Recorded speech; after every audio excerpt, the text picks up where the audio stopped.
Hey everyone, it's John here from Hot Take Hockey, back with another video, and this video is going to be a quick news video and me reacting to everything that's going down right now. It's the day of the NHL season. I'm also going to be dropping my award predictions today, maybe another video, but just look out for the content. I'll be live tonight for both games, the Lightning, Penguins, and Kraken, Golden Knights, so look out for all that stuff. I hope you guys all join the live stream. It's going to be a ton of fun tonight.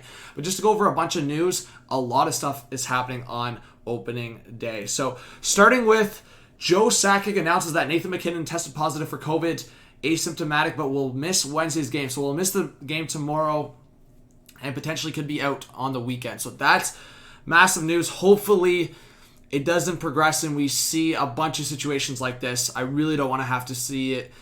Things like that. Obviously, it's really shitty for the players, crappy for the players and teams, and just obviously for the league itself. We don't want to see a situation like that. So just moving forward, 1-year deal for Alex Chiasson. Canucks fans, I don't know how you're feeling right now, but Zach McEwen on waivers, $825K cap hit. Chiasson's cap hit's going to be the minimum, $750K. So you have a little bit of versatility, but was it really worth it? I like McEwen's role with the Canucks, but you have DiGiuseppe as a versatility piece. You have different guys. You have guys that you have brought in that on that $750K or $800K mark that can fill this role, but I like McEwen's bite. So Highmore's another piece, and Sutter's going to be out for a while. So I guess Chiasson's a veteran. He can be on the power play, but I don't know how I feel about this. You guys let me know. It's one of those things, like, I don't think it's the end of the world. Like, guys, Zach McEwen, I like the role, but he's not going to make or break your team in terms of potentially making the playoffs. He might help you in the playoffs or against certain matchups throughout the season. Here's the thing. If Chiasson's in limited minutes and he's on the second power play unit just in around the net, I don't hate it. I don't mind it. But I do think it was kind of unnecessary. But again, at the $750K, the minimum, guys, he can just get sent down to the AHL if it doesn't work out. So you can be mad about it or be mad about McEwen being sent down. But in terms of just $750K for a guy, who cares? He might help you on the power play in a limited role.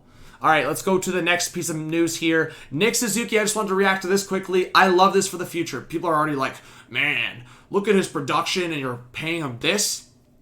Relax. He's 22 years old, just freshly 22, and it's a guy that he's going to be a very top-notch two-way center in this league. I've been hyping up Suzuki for a couple of years now. I think that's one of my takes that I've been continuously proven right by, and I'll give myself credit, and I do think Suzuki's just a dope player. I think there's not many players like him. A right shot centerman, can play both sides of the ice, super young, and I think, man, 8 years. We're not talking about like a 3 or 4 year deal here where guys are getting bridge deals. Like Pedersen and Barzal just got bridge deals at around that $7 million mark, right?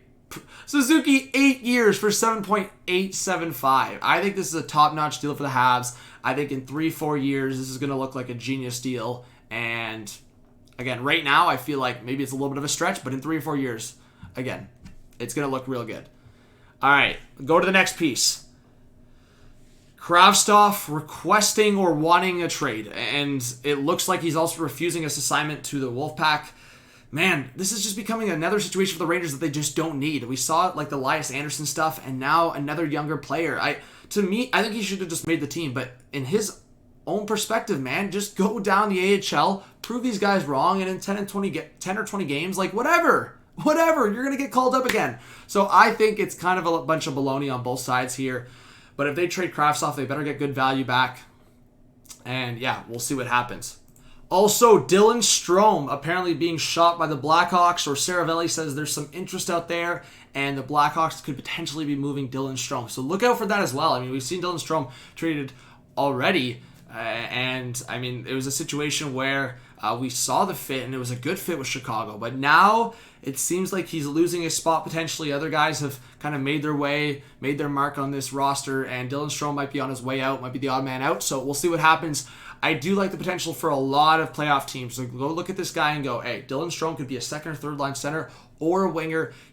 I think he has a lot of skill. You put him with good players, this could be a guy that is really underrated playmaking wise. And I think there's a bunch of teams that should go out. Like, if I'm like, I'll throw a few examples here, right?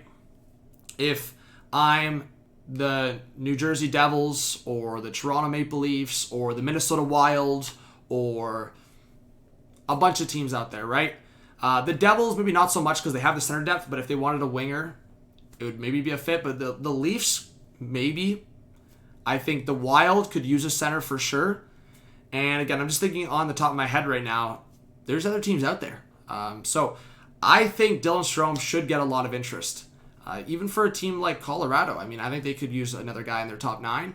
So we'll see what happens, but Strome could be traded. And we'll react to the Marner thing here because this was kind of crazy. Leaf fans are freaking out.